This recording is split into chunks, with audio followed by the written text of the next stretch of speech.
Hello, friends, and welcome to Looking Up. We are a podcast for Christian women, and it is April the 8th. It is Eclipse Day, and we are in the path of totality. And I think, Kathy, you're on the edge of totality. So this will be an interesting day. It's already the day that we're recording has been nuts traffic-wise. So I hope that wherever you are, you're enjoying a view of the sky. If there's not too many clouds and rain showers, which it seems there will be. But we're glad that you've joined us. We've got an interesting topic that we're going to talk about today, and we have just enjoyed this community that has developed around Looking Up, and we thank you for your support and your interest, and we just enjoy visiting and chatting with you, even if it's just online. Anyway, I'm in Texas. Kathy's in Kentucky. How are things going on in your neck of the woods? Oh, they're going great. I was thinking about you because you've just finally got a chance to breathe and slow down a little bit, but you're taking off this afternoon for your family fishing trip. Mhm. And then is that all weekend or one night, overnight ones Oh, it's or 3 nights. Well, three nights? yeah, Okay. 3 nights. Oh, so Well, that's right. You'll be there mhm, during the eclipse, right. Mhm. which is today. When It's this just airs. Monday. When this Monday airs, yeah. today, whatever. Public Yeah, service announcement. Don't look directly at the sun, in yeah. case you haven't heard that on the news 1,000 times already. I used to think that there was something like different about the sun that you couldn't look at it. And then I realized it's just that you're not supposed to stare at the sun Mhm, ever. mhm, But those glasses, I guess, help to block out the damaging rays or something. I don't know. Did you get mhm. glasses?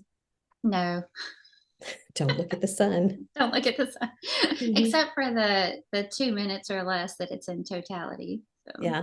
Well, even that, I guess I just don't understand the whole craze. I'm mhm, interested in it. I think it's kind of cool, kind of dark, but um, I don't know. It's like the Airbnb. Someone shared a meme, or it wasn't a meme. It's just a picture of all the Airbnbs that were booked over this weekend, and that strip of totality is completely booked. At least I'm sure it was on the internet. It must have been true, but yeah. Airbnbs, around the rest of the U.S. is it's Mhm. not. They were not booked up. So I guess it's just strange to me that people are traveling to, I guess, just to see something neat. Did you see the one in 2017? Where were you then? Do you remember We that? were we were all at PTP. TP, yeah. Hmm. And that was a total eclipse Hmm. because I I don't think so. remember it getting all that. It was strange. I remember it being It was kind of strange. Yeah. like just darker, but it wasn't anything like complete and total dark. Mm-mm. But they're saying it's going to be different than that. So we'll see. Yeah. I'm sure it'll be great. Yeah. I Well, we're think going to be. everybody should listen to Looking Up during the total eclipse Hmm? and see what happens. Something magical, I'm sure. Yeah. Like the whole grid goes down or something. So this is called Looking Up, but don't look up. Yeah, don't look at the Don't look up sun. today. Just Yeah. look up to God, but not the sun. Yeah. Well, Yeah. we will be at the Bend. We call it the Bend. It's an area close to Lampasas, Texas. So it's about 2 hours from here. It's if any of the listeners have seen Jordan's video called The Bend, that's where we will be. And it's all of John's extended family, his brother and his family, and his sister and her family. So I don't know, there'll probably be 30 something of us. Wow. Yeah. Wow. So it'll be fun. We've done this, I guess, for 4 years now. We started in 2021 after Grady and Janice died. And they would just be so thrilled to know that we were doing Hmm. this because this was their old stomping grounds. Hmm. When Grady was growing up, that's where he went for family vacation, just to go fishing. Hmm. And so we will eat and fish. I won't fish, but they'll fish and Do you kids will stay in run a tent? around. No, there's a little, it's not super little, but there's a lodge there that we rent Oh, as a family. okay. So we have, like our family will have a room. We'll Hmm. we'll stay with Jordan, Aaron, and the kids, and I think Tom's family will stay in a room with their family. Anyway, it's all divided up, and Hmm. we each take a turn fixing dinner, and so it'll be fun. Yeah. Sounds like it's so cool that y'all do that. What Well, special memories, especially for all the grandkids. yeah. Well, normally we do it in May, and it's a little warmer. But this time they thought about the eclipse happening and thought it would be kind of cool to be out there for that. And so we moved Ah, it up to, okay. to April. Yeah. Hmm, Anyway, we're leaving as soon as we get through recording. We'll hmm. we'll jump in the car and go. But Anyway, I was going to tell you So, about something that I read, unless what did you have something about? mm-mm. Okay. Well, I came across this and I was going to tell you about it earlier and forgot to. It's something that's coming called Cicada Geddon. Yeah. Have you seen that? I am not looking forward to it. I don't know exactly where it's going to be, but I came across this on a local news station and it says trillions of quote evolution's bizarro wonders, red-eyed periodical cicadas that have pumps in their heads and jet-like muscles in their rears. Says they're Yikes. about to emerge in numbers not seen in decades and possibly centuries. Says they crawl out from underground every 13 or 17 years. Mm. And that it's going to be like jet engines. These black bugs with bulging eyes differ from their cousins. They stay buried year after year until they surface and take over a landscape, covering houses with their exoskeletons and making the ground crunchy. So I think it's going to be in the South. But the South, I don't know exactly what that means, but I'm We are thinking in it's it. I you're in saw a it. map and we're in it. Yeah. And there's actually two waves coming in 2 different months. Like when So are the months? When I do we need can't to go remember. somewhere? I'll have to look that up, but it's like May and June or something. I can't remember. I'll have to look it up. But yeah, I'm hibernating for both of those months. Oh, it sounds horrible.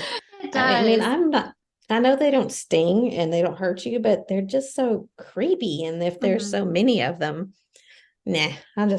gonna pass on that. I'll stay No inside those thanks. months, I guess. Check, Yeah. please. Cicada Geddon. I thought that was kind of funny. Yeah, check, Uh, please. Yikes. I learned So a what's new going on word. there? I learned a new word this week. What? It's mubble fubble. Okay, I like that word. You can have the mubble fubbles. What And is it? it's an old English word meaning a pervasive feeling of melancholy, gloom, a sense of blah, Okay. low spirits. Do you ever Mubble have the fubble? do you ever have the mubble fubbles?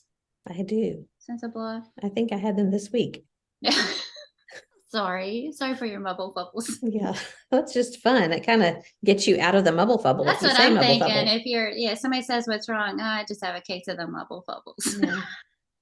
Yeah, that'll just make you smile right off. That's right. Mhm. I was going to Well, share with you my sister. I've mentioned on here before that she's into making mosaics now. She breaks the mhm. glass herself, and she made me peaches. Well, she gave me this one. Can you see Yeah, that? it's So 3D. it is. This teacup was a whole teacup that she cut. I'm gonna turn it sideways so you can see. Yeah. She cut it in half with a special tool, and Wow. this is a real succulent growing inside of it. There's soil inside here, It's and growing? then yeah, she Wow. gave me she gave me a fake plant in case I kill it. I She can knows put you will, a huh? fake one in there instead. But see all the mosaic glass behind it, and Yeah. then this little beautiful square edging that she did, Hmm. and it is absolutely gorgeous. She's so talented. Yeah, for those of you who are just listening and not watching, I'll share a picture of this in the group. But yeah, she really is. Pretty much whatever she decides that she wants to start doing for her new hobby, she's amazing at it. So you can cut a teacup in half like that without it shredding? I would think that would be kind of Uh, hard to do. well, like I said, she had to get a special tool for it Mm, to do that. But meanwhile, okay. I'm making homemade dog food. So, Your talent, huh? well, I was, Note to self, look for the jars in your kitchen that are that's dog food. right. We need to label those. Don't get this one mixed up with the pretzels. It kind of Yeah. looks, those little They look pretzels like that have animal the crackers. peanut butter inside. Yeah. Well, Ollie ran out of his milk bones. And so I ran across this recipe that's got stuff in it that's supposed to help like their breath and their brain function and their coats and all that kind of stuff. It was I really, think I need those. yeah. And it wasn't supposed to make this many because you can cut it into shapes if you want to. But I just cut them into tiny little squares and made a ton of them. Yeah. Well, they really do look like animal Uh, crackers from here. Yeah. Well, when the first time I gave him one, he took it and went over into the dining room and then dropped it on the floor and just looked at it. And I was like, great. Did he eat it eventually? Eventually he ate it. But at Okay. first he kind of looked at it like, what is this? This is not my milk bone. Yeah. But he likes them. He does eat them. So Okay. Well, if he doesn't have anything else, he'll eat them, right? that's right. I guess if this is what I've got. Oh, well. I saw something really cool that I thought this looked like something you might do. It was like 3 or 4 old books like you could find probably at Goodwill or somewhere, or I'm sure you have some on your shelf behind you, which by the way, you're in a different location today. Yeah, And I like it. there's a lot going on around the Yeah. homestead today. So I was trying to stay out of everybody's way. So if they need to come in and out of the house, Yeah. they can. So Yeah, me too. That's why I'm here. Anyway, it was like 3 or 4 old books, and they were tied together with a real pretty ribbon. And then they used it for a knife block. Like they had their knives sticking I've down in. Have you seen seen that? that. I thought that was so Yes. cool. Yeah, that's a cool idea. I Hmm. have seen that. I've got this. I haven't even put this up yet. So since we're up here, somebody took Yeah, one of those Reader's Digest condensed books and they put a hook on it. See cool. that? Hmm. And you hang it up on, it's got this little latch Yeah, right here. You can hang it up on the wall and then use it as a hook on the wall. cool. So I haven't figured out where to put that in here yet, but Did somebody give you that? no, we found it at a little antique shop or something and picked it up. Yeah, people are so smart with I recycling, know, reusing things. so clever and creative. I look around my house and go, I don't know. Yeah. Wait, no, you're one of Yeah, those people. no, I'm not. Yes, you are. Like, Yes, you are. give me one The example. little drawer, the little antique drawers that you put in the middle of the table with all the cute napkin holders and the salt and Okay, give pepper me and all one that. more. Okay, so I'm not good at recall. I'm just saying. Yeah. You're, Well, I I, did. I'm right. Okay, you can be right this time. Thanks. We did switch our offices this week. John moved to the back, and I got to set up my office and my sewing room in the big office, and it feels wonderful. Have a nice Oh big yeah, I'm space. sure. Yeah, that's a Hmm. huge space. That's It is. awesome. And I carried I pushed the sewing table in there. And so next time I sew, I can just leave it out. I don't have to put it up because I was always having to put things up when I had spread them out on the kitchen table. So Hmm. I'm excited about that. So that's the difference between me and you is we had this conversation last time. You're going to do this, and then you did it. And then I say things like, "We're going to do this," and then a year later, I'm like, "Yeah, one day we're going to do this."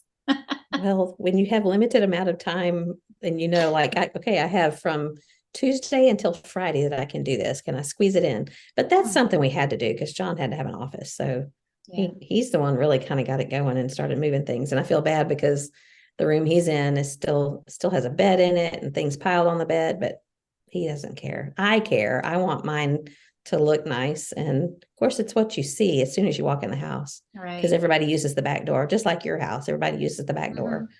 Hmm. So anyway, I'm Well, not you'll have finished to with it. share pictures when you're done because I know you'll make it look like you. You'll put your Mhm. touch on it. You Hope always so. make things pretty and cozy. Well, you're sweet. You always say things like that. Well, unless you have something else, we kind of in a time crunch. Plus, my mom told me that our chit chat was too long, so I guess I we have better wrap tons up of our chit things, chat. but I'll save them for next time. Well, she can just not be too worried about chit chat if you want to share something else. I just outed her, didn't I? None of, Sorry, yeah, you mom. did. Yeah. We love you, Mom. Hmm.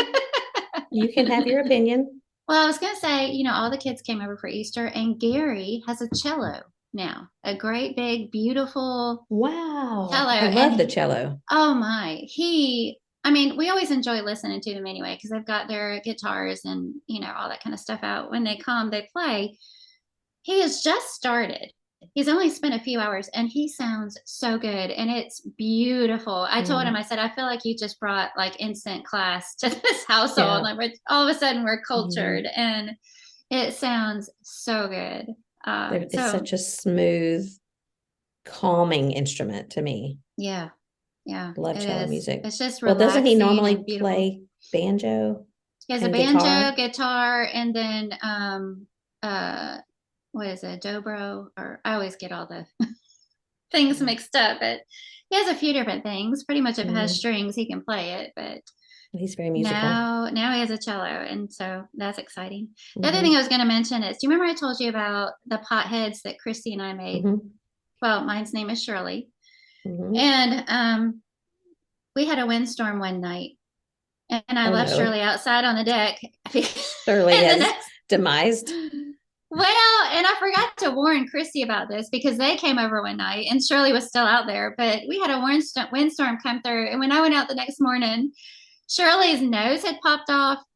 The glasses were laying down on the ground in front of her, and her curlers were all over the yard. Poor Shirley. I know. Oh, she had a she y'all had were a under a rough night. tornado watch. Didn't y'all have a Yes, really we bad storm did. the other night? We did. We it was right over a tornado. They said we were under a tornado warning, even though a tornado never actually touched down. What happened was we had those shelf clouds or whatever you call them Mm-hmm. that were circulating. And if they ever Like touched a the precursor. grounds, yes, Mm-hmm. it would have been considered a tornado. And it was Yeah. right, it came right over where we were. So we spent some time in the basement. But, we had some thunderstorm and lightning and hail and the Mm-hmm. scary looking sky and all that, but nothing came of it. And so we're grateful for that. But Yeah. It's that time of year that kind of thing yeah, no, happens. I don't really like it. I don't really like it. No, don't like that either. Mm-mm. Okay. So, Are you done? yeah, that's good for now. Okay. Are you happy, Mom? We cut down the chit chat. Well, I told her, well, you can always skip ahead because we normally Yeah. say chit chat ends at whatever time. Yeah, I forgot to do that last week and I probably should have. Sorry, that was Well, my fault. we'll figure it out. Okay. Okay. Or will we? Probably not.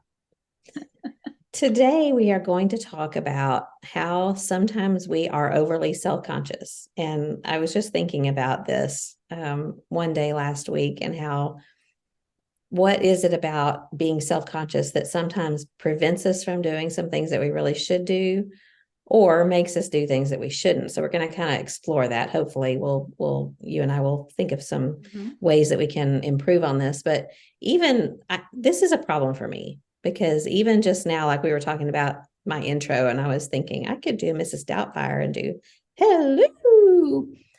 And I was too embarrassed to do it. Of course, I do it now, but it just didn't seem like a very good way to introduce. And I'm self-conscious about like our topic last week when we were talking about 2 weeks ago, I guess, when I said that I couldn't understand why turkey and Greece. Yeah, I thought that turkey would be, I can't even remember how I said it, but I felt so stupid afterwards because of course that turkey is further east and it would be further away in the hour. Anyway, it just, I start overthinking and go, oh, people are going to think I'm so stupid. I should have rethought that. I shouldn't have even said anything.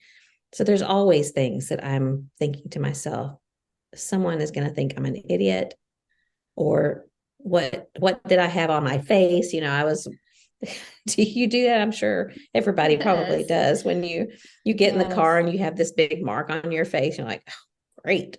No one told me that I Yeah. had mascara Your across. mascara, yeah. Your mascara smudged up into your eyelid up there. Yeah. Yeah. Well, I've had Oh some really yeah. embarrassing things that I can't even tell on the podcast, but anyway, yeah, I've told you, but we'll not. If someone wants to know in person, I'll tell you. Just ask me later, but I can't do it on here. But I was just thinking about how it can be really unhelpful to be overly self-conscious. I was trying to think of a synonym. The only one that I could really come up with was embarrassed, easily embarrassed. Can you think of any other synonyms for that? No, I think that works. Yeah. I looked up the definition, and it says that being self-conscious is a tendency to be preoccupied with your own appearance or actions, particularly about how you think others might perceive you. So there's all kinds of things wrapped up in there, just being preoccupied with self. That's one thing. And then I don't know about you, but I tend to assume that someone else is thinking X about me. And then I wrestle with it and worry about it. And there's a meme that goes around occasionally, and it's just a little critter that says, okay, let's review our mistakes. What you lay in bed at night after you've been somewhere and you're Yes. thinking, oh, okay, let's review my social mistakes or whatever. I've gotten better about this. It's not something that I don't think I lose any sleep over it, but it is something that I think about, and I am embarrassed about things. And there are ways in which I think being too self-conscious is detrimental to being a Christian even. And so I just thought we would spend a little bit of time talking about what happens when we care too much about what other people think. And what is that balance between when you care what someone else thinks and you don't care at all? Because I think that we should care somewhat, don't you? Yeah, some people act like they don't. Yeah, exactly. Yeah, there are definitely Yeah, people who don't. it always makes me feel good when somebody, and I probably shouldn't admit this, but when somebody comes up to me and says, I thought back to what I said and I feel like I owe you an apology. And then they go on to apologize for something that catches you off guard because you're thinking, I I never didn't thought think a thing of anything of it. it. I Uh-huh. didn't, I didn't find that offensive at all. You didn't hurt my Yeah. feelings. I didn't. But it just lets me know I'm not the only one, Yeah. that sometimes drives home thinking, oh, I wonder if that came across this way, or I probably shouldn't have Hmm. said that, or I wish I hadn't have, so Yeah. maybe we all struggle with that to some extent. I'm sure we do, because I've Hmm. done that so many times.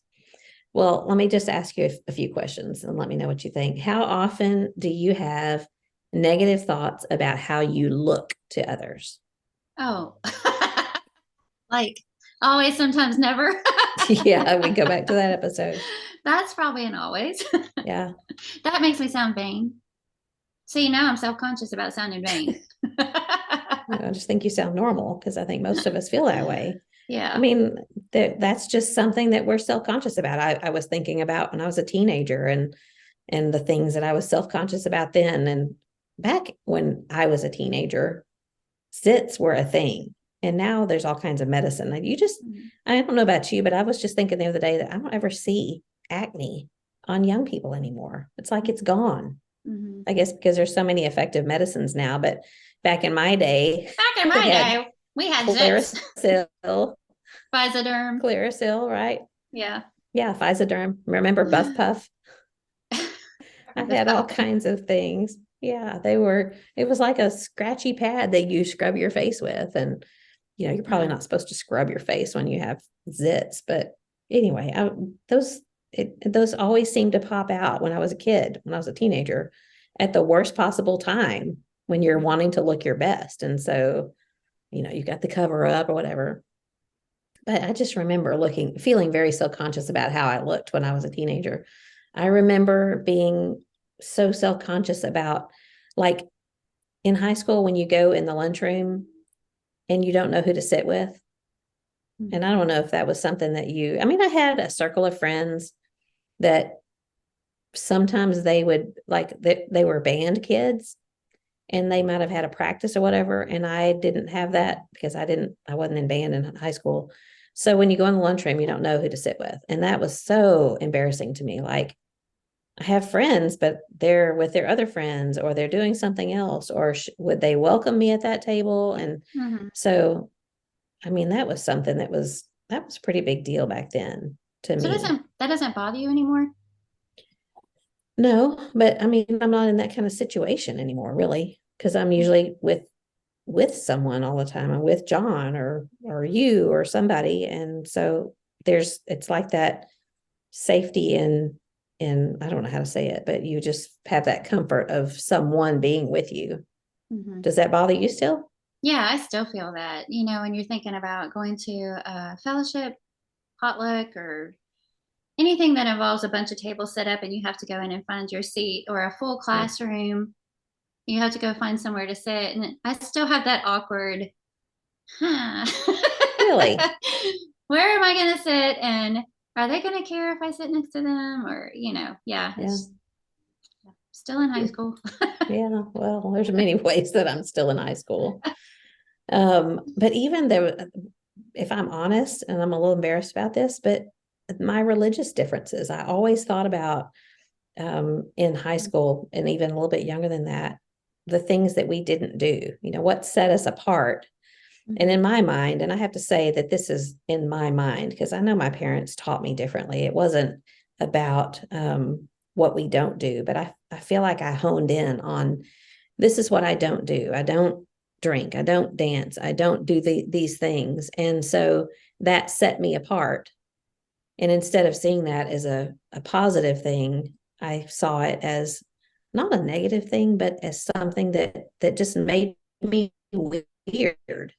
Mhm. And I think that I've come to understand that more fully, and realize that we're not to be different just to be different, but we're different because we've been called, and we have a reason to be different from the world. And I don't think I want to look different just to so people will look at. I mean, that's not right. Just to be different so people will look at you. But but that was something that was kind of a big deal for me when I was younger. Mhm. That I think I've improved on that in that area. But now there's still things that I'm self-conscious about or embarrassed about, silly, dumb things like what I don't like to eat is embarrassing to me sometimes. And I tend to, isn't that What? ridiculous? I Yeah. didn't know that. Yeah. Like, because I guess because I have that texture issue. And so if I don't like this, I don't really want to say that because it makes me look like a 5-year-old. Yeah. So, I mean, there's appearances, I'm still self-conscious about my appearance. And I've noticed that, because I go up and down with my weight all the time. And I feel more confident when I weigh less. It's just kind of a fact of life for me anyway. It's not necessarily something I like about myself, but I am. That's just being honest. Mm-hmm. So I was looking at some synonyms for being self-conscious, and these were some of the words that came up: timid and shy and clumsy, nervous, bashful, awkward, tentative, mousy. I love that one, mousy. And then, okay, here's a test for you. How do you say the word Gauche? Oh, I don't know how to pronounce that word. I've Well, only read it and I say it different in my mind every I've time. always thought it was gauche, like a Mm-hmm. kind of a French word. Well, it's gauche, Gauche. but it means that you're like awkward and self-conscious. So, I mean, to me, it just means that we lack self-confidence. So, Mm-hmm. what are some things that maybe you can think about that are some bad things about being self-conscious? I have some ideas, but I'm curious what you think. So I was thinking about the negative aspect of that too. Mm-hmm. And for me, if I were to use those words that you pulled up, the awkward is where that's what I resonate with because that's how I feel in those kinds of situations where I feel self-conscious. I feel awkward. And Mm-hmm. sometimes it's with certain personalities, even there are certain people that Mm-hmm. bring out the awkward in me. And it's not their fault. It's not them. It's not that they mean to. I just feel overly awkward or clumsy, either by how I even move my body or speak or, and then I Yeah. feel like everybody around me is effortlessly cool Mm-hmm. and witty on the spot. And I'm like going, just, Yeah, me too. but, Me too. and that's not really a big deal, but there can be an extreme to that. And I think when you defined it in the beginning, just this overly concerned with self. Preoccupied. Yes, Mm-hmm. overly preoccupied with self. And so the negative aspects that came to my mind were just a couple of things. It keeps me from speaking up when I need to Mm-hmm. in some situations, or it can keep me from choosing what's best for our family, with our values, our priorities, our lifestyle. It might come up with what programs we choose to be involved in, how we choose to spend our money, what we choose to participate in when it's a situation where everybody else does it and assumes that's what you're going to do, or it's just a given, and then you make a different choice. If you're overly self conscious, it can keep you from having the courage to make those best choices for your family. So, Mm-hmm. those were a couple of the things that came to my mind. And I ran across a quote. I wasn't even looking for it in relation to this topic. I just ran across it. And it was one by Elizabeth Elliot. And she said, "Fear arises when we imagine everything depends on us." And I Yeah. think that's kind of at Mm-hmm. the root of what we're talking about. Yeah. Yeah. When we imagine that being the key word there, because Mhm, we've assumed. mhm, Yeah, those are sort of things that came to my mind as well. But one of them, and really, this may have kind of been what got me thinking about it, was that being embarrassed or being self-conscious about a fault that we have or mhm, a weakness that we have is it might prevent us from asking for help from our brothers and sisters in Christ. mhm, And I know that's happened to me because it's if there's a situation that I am struggling with that I don't want to admit that I'm struggling with, mhm, and yet if I could lay it down at the feet of other people that are willing to bear that burden with me, then I think that's something I need to let go of, that self-consciousness. And I mhm, think when we do that too, it just really opens up a door for other people to say, me too. And mhm, I feel you, I understand. I've struggled with that. Here's what helped me, or I've struggled with that. And I don't know how to help you other than to say that I'm going to hold your hand through this. Mhm. So to me, that's one of the biggest ones, is that if we feel so self-conscious about something, I think the devil uses that to keep us alone and keep us isolated, and to prevent us from asking others for help, or asking others just to walk in this difficulty with me. Mhm. So that was one of the things I thought of. And then another one is that I think that being super self-conscious means that we are automatically assuming a harsh judgment from someone else. Mhm. And there may be some people that do, but I think the vast majority of people, like you were saying, they were like, I don't know what you're talking about. I have no idea why you feel self-conscious about that, or I don't remember you saying that. And if Mhm. you did, I didn't take it that way. But I think we just tend to make these assumptions that people are being mean to us. And like we've said so many times, you get what you're looking for. Mhm. And in this case, maybe you don't get what you're looking for, because people are not out to get us. And Well, they're and the not. truth of the matter is they're just not even looking at us. They're not looking that closely at us.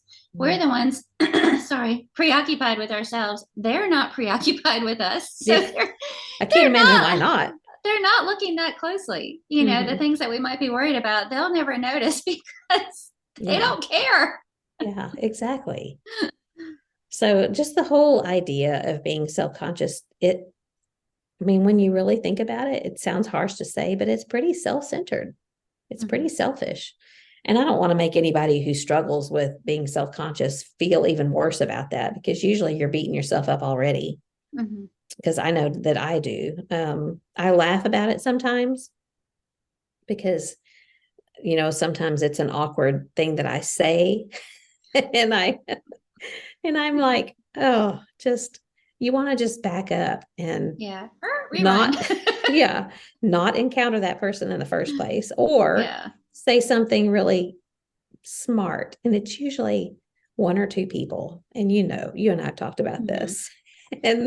And some people, they just they can look at you like, oh, and you're like, well, I mean, what I mean is, and then you just get yourself in deeper Exactly. and deeper Ah. and deeper until you can't get out of it. And My cheeks are getting hot just thinking about that kind of a scenario.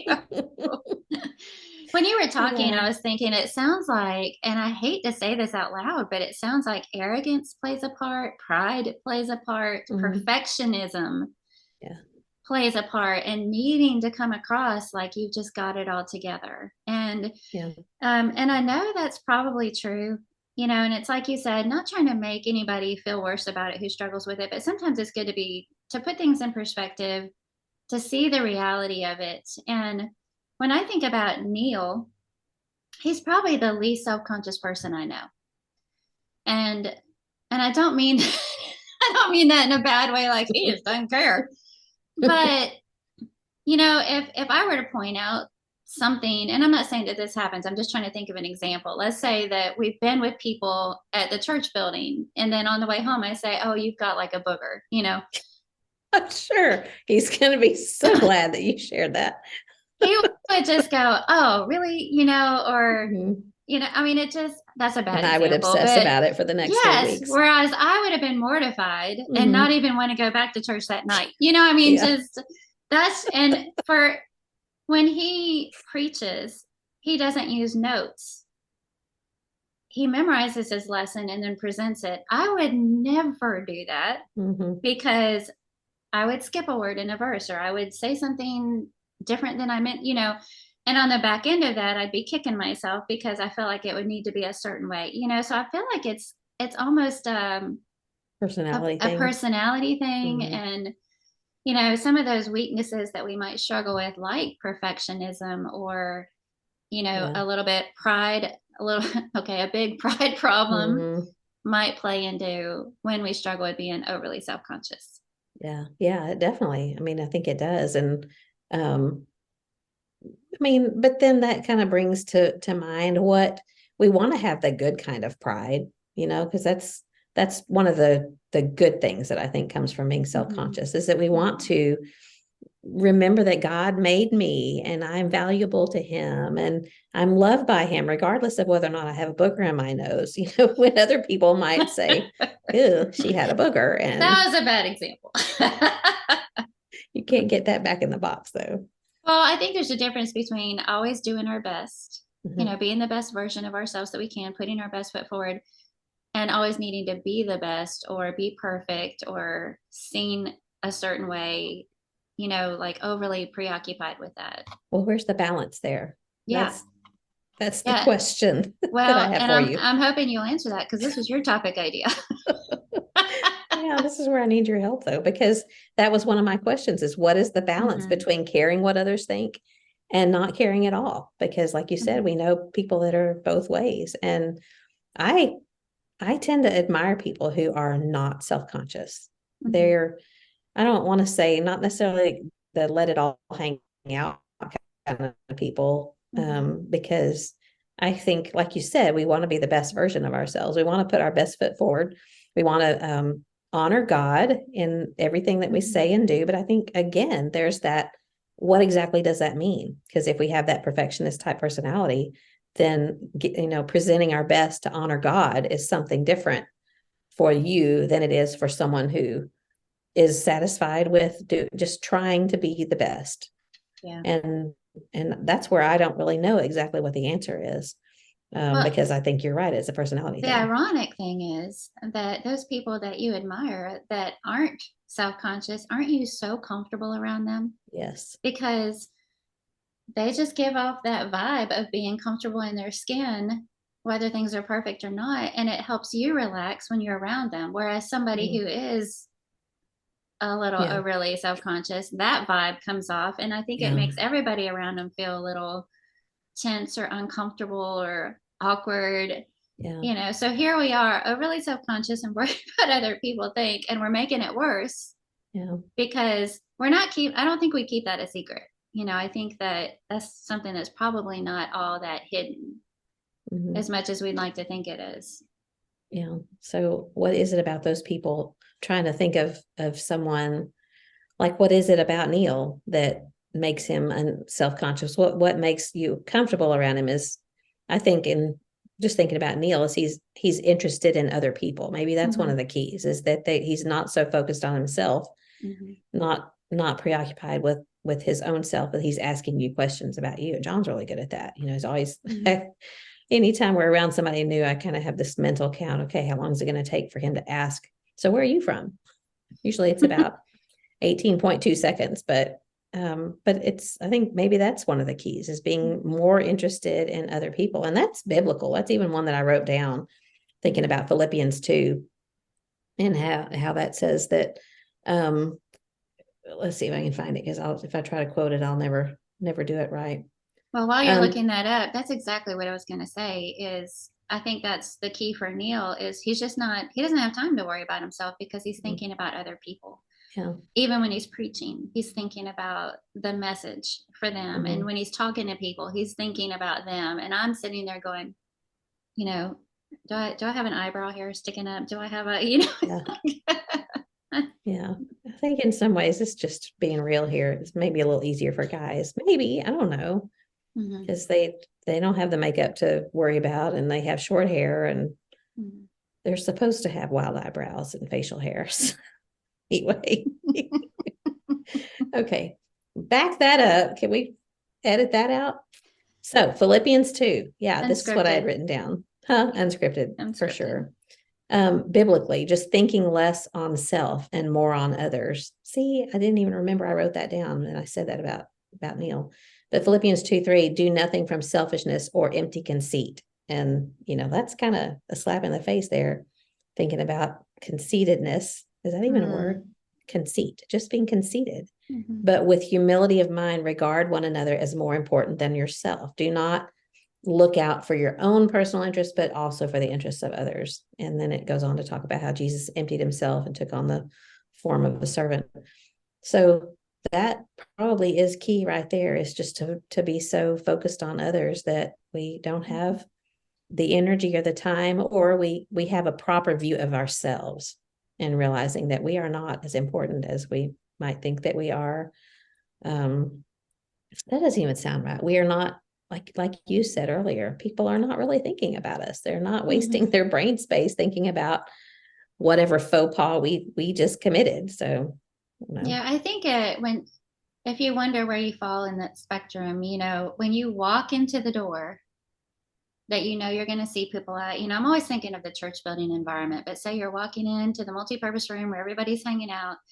What is your mindset when you open that door and walk in? Are you thinking about you making an entrance? How do people I looking look? at How's you. my hair? How's Mm-hmm. my, I'm making my entrance now. All eyes are on me.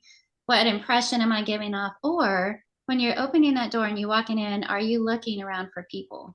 Are you focusing on them and who you can go greet, hug, Mm-hmm. talk to, and I think that kind of overall emphasis, like you were saying, is what makes the difference. And being overly self-conscious and just being humble is, where's your emphasis? Are you thinking about how you look and how you come across, or are you thinking about that person that you're interacting with? Mm-hmm.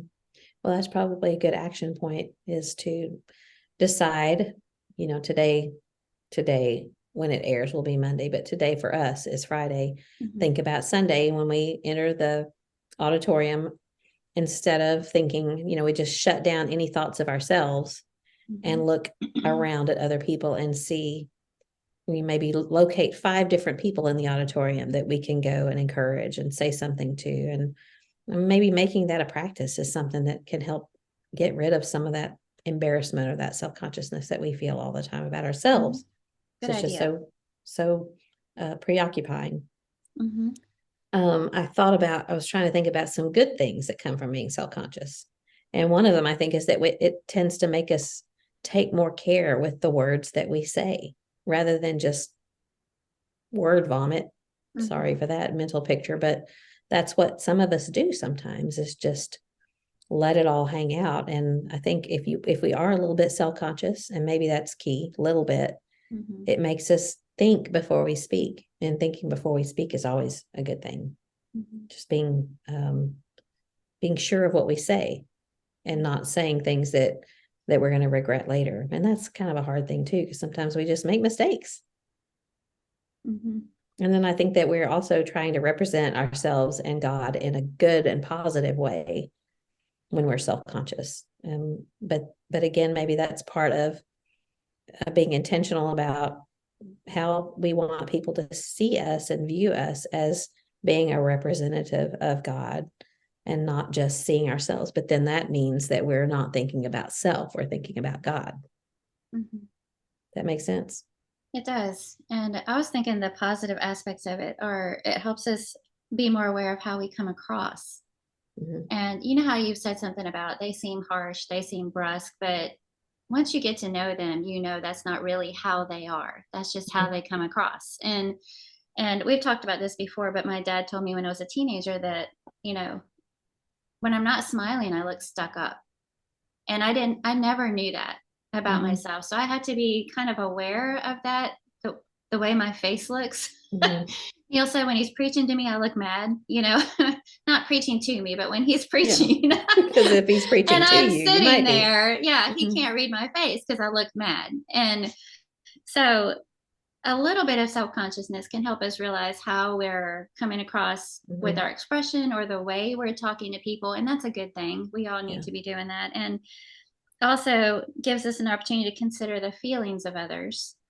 Yeah. If I'm thinking about how I'm talking to someone, and what they need from me, can I be that for them?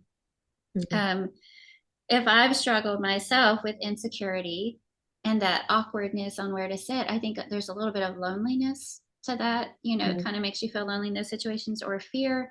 If I struggle with those, maybe I can ease somebody else who might be struggling with those things. So I think that's another positive aspect of that. But like the verse that you read in Philippians 2, it says, consider not only your own interests, Mm-hmm. but also the interests of others. So there is a balance. It's not that we don't ever take care, think about ourselves, think about how we're coming across or how we're presenting. It's not that we just throw that out the window. Mm-hmm. But that we spend a greater emphasis, I think, on the people around us instead of our own interests, Yeah. maybe. There was something you brought up that brought a thought to mind, and the train almost left the station, so I'm trying to bring it back. I guess it's that I I know I've said this before, but when you're thinking about greeting someone or going in the auditorium cold turkey, and you don't mean when you're at home, you know people, it's a little more daunting when you go into a room filled with people that you don't know. But think about that, how you're viewed when you go greet someone that doesn't that you're not familiar with, visitor. Mhm. It's not you. Have you ever looked at someone who came to you and said, "Hey, my name is Kathy, and I'm glad you're here today"? Have you ever gone, "Oh, they were weird"? No, you don't do that. I mean, I Mhm. think any of us are so grateful for someone that just walks up and greets us and makes us feel welcome. Mhm. Whereas we're so self-conscious, and I know I am. I've gotten over some of this, but I tend to think, what am I going to say next? And then I forget their name that they tell me. But even if I just say, you know what, I was so nervous about what I was going to say next, I forgot your name. Can you tell me one more time? I Mhm. think that puts them at ease because they're probably a little bit nervous as well. And I guess part of me thinks, and if that makes them think I'm weird, then that's probably kind of their problem and not mine. Mhm. Because I know that I'm trying to do the right thing. But I really don't think people are that way. I don't think people are thinking that any of us are strange when we try to make them feel welcome. So I think the purpose behind what we do and what we say, even if it is awkward, if we mean to make someone feel welcome, if we mean to make them feel special or loved, then it doesn't really matter. If we do say something awkward, and if we are weird, just be weird. That's an article that Christy Huntsman wrote, Just Be Weird, because she says she's an overthinker. Mhm. And I've thought about that several times. Just do it. Just do the weird thing. And it's probably not nearly as weird to someone else as it is what you're overthinking in your mind. So Yeah, but even maybe if it that's another thing. is, maybe it wasn't clever, witty, cool. Mm-hmm. Maybe it was awkward, but just gonna have to get over yourself Yeah. because, like you say, it's better to make the overture, and that overture is one of friendliness and warmth and acceptance Mm-hmm. and going to talk to somebody. And I was Yeah. thinking about, maybe broadening our scope here. We've spent a lot of time talking about interacting with people when we come together as a church, but think about how this plays into work environments, family relationships, all of our closer relationships, friendships, and in every scope, it's going to affect it one way or another. Mm-hmm. And how many of the problems that we bring upon ourselves, maybe in our marriages even, are Mm-hmm. because we have this heightened protective view of self and we don't want to be perceived a certain way or seen a certain way, and we can't get past that, that Right. pride that's caught up with that, and Mm-hmm. it ends up creating problems in us being maybe even intimate or transparent, with people in our families. Yeah. I can hear somebody knocking on my door downstairs, and Neil's out on the mower. Well, they'll walk around and find him. Yes, I I can't. will. I can't hear anything. Do you need to go see who it is? No, I won't. No, they'll No, figure it's it out. okay. Yeah. Well, when you said get over yourself, it reminded me that you have a Bible marking topic called Get Over Yourself. And Mm-hmm. that might be a really good thing to put in the group next week because Okay. I've got that one in my Bible. And that's kind of what we're talking about. Get over Mm-hmm. yourself and do the right thing. Mm-hmm. And I know that sometimes I need to get over myself and stop thinking about myself. Yeah. I think maybe I'm making myself sound bad, but I mean, that's just something I think we all struggle with to a different degree. Mm-hmm. Maybe some people are a little bit more preoccupied with it than others. But I see an improvement in myself since I was younger. So I know that it's something that we can get better about and not be quite so preoccupied with self. I'd be curious to know, where does it come from? Because it's not like you said, it's not like people are out there harshly judging or have ever thought or said anything when we've come up to talk to them. So why do we struggle with that in the first place? I don't think there's this starvation for words of affirmation. I need Yeah. people to tell me I'm wonderful and Mm-hmm. cute and funny, and that's not what it is. So where Yeah. did it come from in the first place? How is it just somehow I've allowed myself to be preoccupied with self or proud or, you know, I'm just curious. I just brought Yeah. that up. I Yeah. don't I don't know. know. I don't know the answer to that. I'm just wondering. All bad things come from the devil. So There you go. self-consciousness comes from the devil There too. you go. Okay. Well, I That did look works. up to see what is the opposite of self-conscious. So, by the way, here's something good for you. The Power Thesaurus. Have you ever used that when Mhm. you write? It's just powerthesaurus.com and it's a great thesaurus. Anyway, so when I looked up an antonym for self-conscious, um, the words that came up, there was some negative and some good, but one of them that I thought was negative was boastful and Mhm. arrogant and proud and sassy. Those were not so great. Mhm. Sassy. We can be a little sassy when we're um, self-conscious, but Mhm. the good words that came up were confident, brave, bold, and strong. Hmm. And I thought, well, I think those are good words as long as as long as they come from a good place. If Mhm. our confidence comes from God, if the fact that we're brave comes from the fact that we know that God is on our side, Mhm. if we're bold for the gospel, if we're bold for the Lord, yes, that's good. Not maybe not bold in just saying whatever we want to say, Mhm. because I think that's a temptation for some is just to, I'm going to say whatever I want to say, and it's up to them how they take it. And Mhm. I just don't think we should be that way either. I think we should take care with our words. Mhm. I mean, that's biblical too. Our words need to be seasoned with salt and full of grace. But to be brave, bold, and strong for a good cause is a good thing. So I think we can see that in a good way. The bold and the beautiful. Not that you've ever watched it. I haven't. Yeah, is that even on TV anymore? I don't know. Yeah. When I Young worked at people, the the young women listening are like, "What? Yeah, What are they even talking about?" yeah. When I worked at the bank before we had kids, so this would have been late 80s. We ate lunch. Sometimes John would come eat lunch with me in the break room. I worked at a bank in San Marcos, and they always had The Young and the Restless on the TV. And that's a soap opera for those of you who don't know what The Young and the Restless is. Those things are so easy to get caught up in. And so I literally had to like make myself stop watching that because you find yourself rooting for someone to cheat on their spouse. Oh And that's no. just not right. I mean, you Yeah. don't realize you're doing that, but Yikes. I mean, I always knew soap operas were not great. And I think back in the day, they used to call them stories. But anyway, Mhm. that's beside the point. That's a little side note. How did we even get off on it? The Bold and the Beautiful. Oh yeah, that was me. Sorry. That's your fault. Okay, so I was thinking of some other scriptures that were talking about this topic and how um, where do we find our identity? Is it in the way we look? Is it Mhm. in how smooth of a speaker we are, how cool we are, whatever? Or do we find our identity in knowing that we belong to God, that we're a child of God? So there's several passages. 1 Peter 2:9, we're a chosen race, we're a royal priesthood, holy nation, we are God's own people. So that we've always talked about finding our identity in Christ, but I'm always interested in knowing the practical as how do you do that? And I Mhm. think it's a process. It's not just something that you flip a switch and you say, okay, today I find my identity not in how my hair does, but in the Lord. And Mhm. it's not a flip of a switch. It's something that we determine that this is what's most important to me, and it's how I look to God, not how I look to someone else.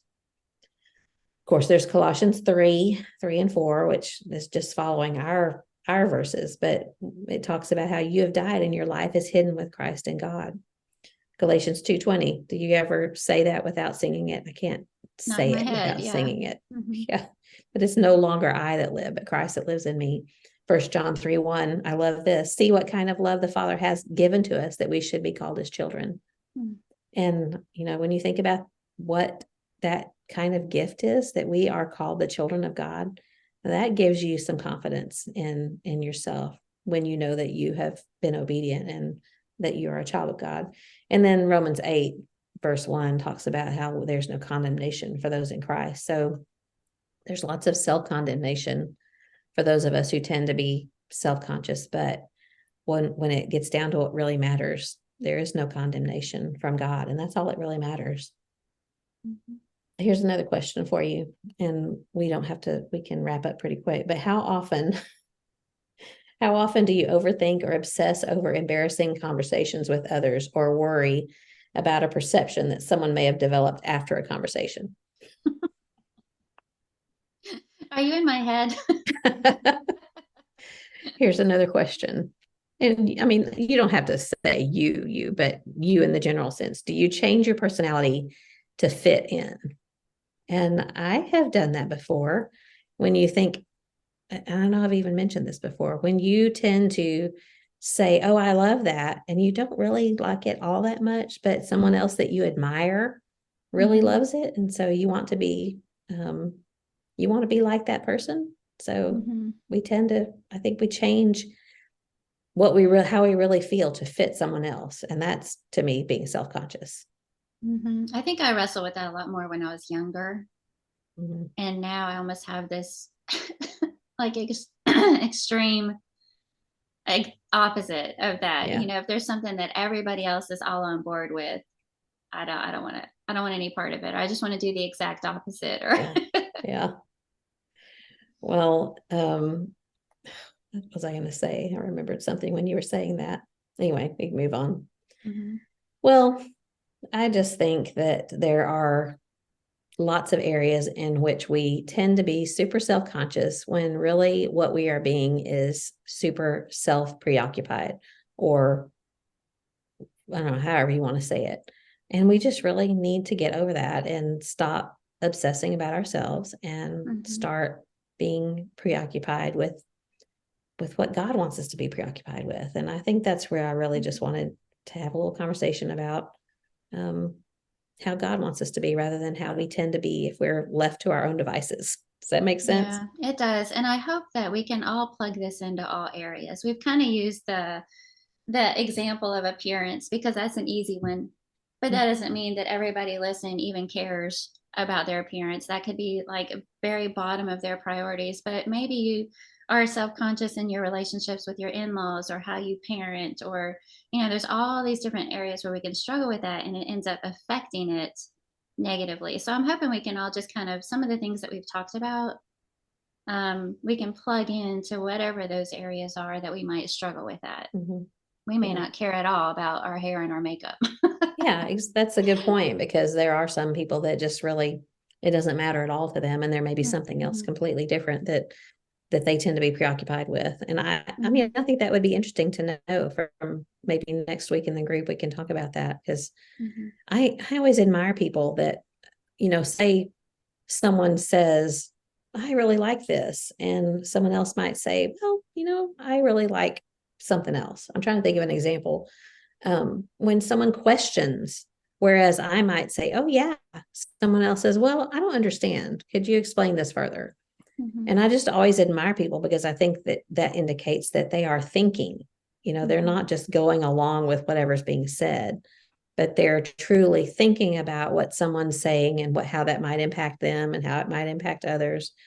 And so I just think that's kind of that's an interesting point, that it's not necessarily all about appearance, but about how we think. Or Mhm. anyway, we can talk about that next week in group. Yeah, and the last thing is that grace, as always, plays a part in this too. Because, like you were saying, chances are people aren't even thinking or judging us or reacting, but we're the ones that have place that on them somehow. I'm thinking about the individuals that I might talk to that I always walk away from feeling a little bit less than.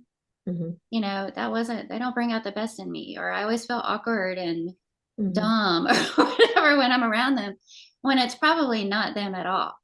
Yeah. And it's not even fair of me to put that burden on them Yeah. when I'm the one being overly self conscious. So there's a matter of extending grace and assuming the best in people also that I think would make it easier for us to get over that. Yeah. And to be fair, I think there are some people out there who do want to make you feel dumb. Yeah. They elevate themselves by lowering others, the mean girls kind of mentality. But I think that there are far fewer of those than there are people who generally just don't think anything about your weirdness. And they appreciate your weirdness because they realize that they have their own. And Hmm. it's just what makes us unique. It makes us I just think I find it interesting, the differences in people. And it's always curious to me. Why do we think so differently? And why do we have such different likes and dislikes? And that's just how the world works, because God made us different. So makes me think about, I think it was Sheila Butt years ago that was talking about how it's not self-esteem. Teach your daughters to have Christ esteem. You know, that everything we are is through him, and then that will keep everything in the proper balance where it's supposed to be.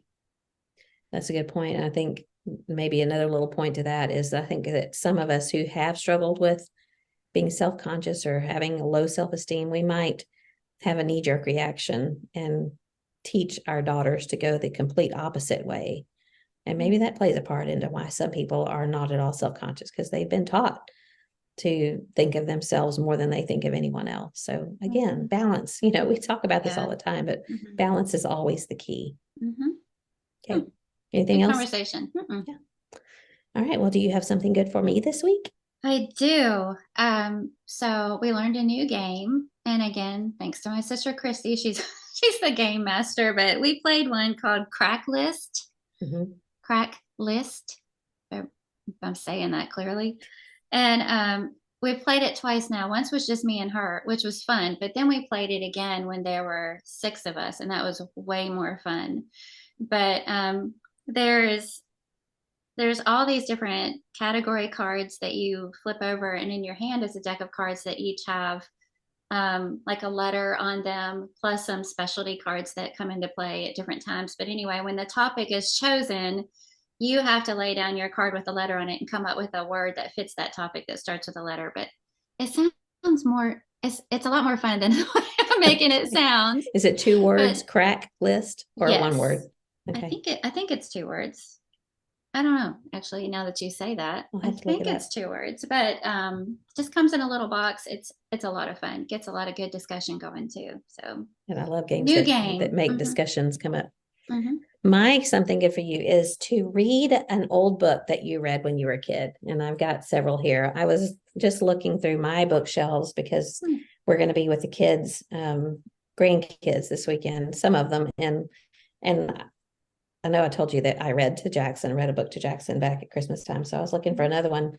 And it was funny. I came across this Beverly Cleary, The Mouse and the Motorcycle, and this blue piece of paper that's on it. I'm pretty sure that was Micah's. I hope this doesn't embarrass him, but if he's too self-conscious, if he is, I think he was making like a library card, because it's got words at the top, like scribble at the top and bottom. So he was pretending to play library. But The Mouse and the Motorcycle, The Cricket in Times Square, this was my favorite of the Little House books, these Happy Golden Years, because it was the one about Laura and Almanzo when they got married. I think she was only 15 when she married him. So I was probably about, I don't know, 13, 14. I read this, and it was so romantic to me. But I love all of the Little House books. And I this is a newer copy, but I had a copy that was just worn down to nothing. And then Ramona the Pest, another Beverly Cleary. And this is one that I got for Emmy. She's not a pest, but it's the age that she is when I think this was a book that my teacher read to our class.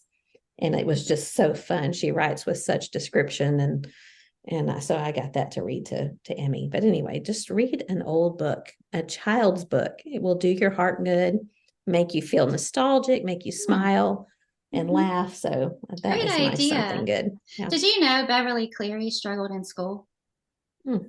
She Struggled. really had a hard time keeping up with studies and reading and writing and spelling, and was really discouraged when she was going through school. And now look, she's literally sold like millions of copies of her books around the world. So I've always enjoyed her books.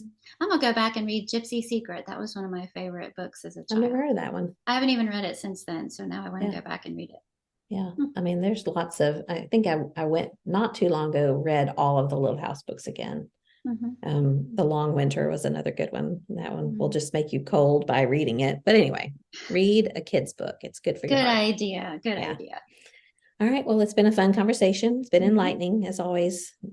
I love the things that you have to say, and you make me, I think you bring out the best in me, because you make me think about good things. So I thank you for that.